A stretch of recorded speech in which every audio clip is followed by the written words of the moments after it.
Depuis 48 heures, c'est l'hystérie dans les milieux diplomatiques en Afrique et particulièrement dans la sous-région ouest-africaine.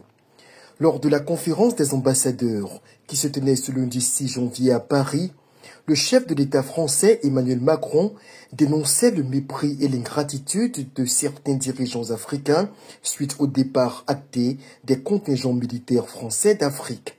Non, la France n'est pas en recul en Afrique. Elle est simplement lucide, elle se réorganise. Je dis ça parce que quand je lis une bonne partie de notre presse et beaucoup de commentaires, les gens, regardant avec les lunettes d'hier, disent c'est terrible, l'Afrique, on est en train de disparaître. Non, on a choisi de bouger en Afrique. On a choisi de bouger parce qu'il fallait bouger. On a regardé notre relation passée, mémorielle, culturelle, on la factualise, on l'assume, on se dit la vérité.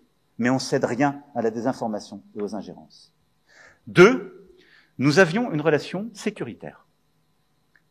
Elle était de deux natures, en vérité. Il y a une partie, c'était notre engagement contre le terrorisme, depuis 2013. On avait raison. Je crois qu'on a oublié de nous dire merci. C'est pas grave, ça viendra avec le temps. L'ingratitude, je suis bien placé pour le savoir, c'est une maladie non transmissible à l'homme. Et je le dis pour tous les gouvernants africains qui n'ont pas eu le courage, vis-à-vis de leurs opinions publiques, de le porter, aucun d'entre eux ne serait aujourd'hui avec un pays souverain si l'armée française ne s'était pas déployée dans cette région. Tout de suite, on pourrait en être choqué. Mais au fond, le locataire de l'Élysée a-t-il vraiment tort? À qui doit-on l'arrêt de la marche des groupes djihadistes sur Bamako en 2013? À qui doit-on encore la neutralisation des groupes rebelles qui en 2008 et 2019 menaçaient le pouvoir d'Idriss Déby Itno au Tchad, ce pouvoir dont a hérité depuis avril 2021 son fils Mahamat Déby Itno, toujours aux affaires à N'Djamena?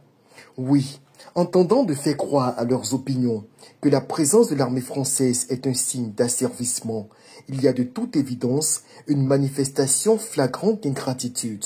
C'est bien à la demande expresse des autorités maliennes de l'époque que l'armée française est intervenue au Mali, où elle n'était d'ailleurs pas présente.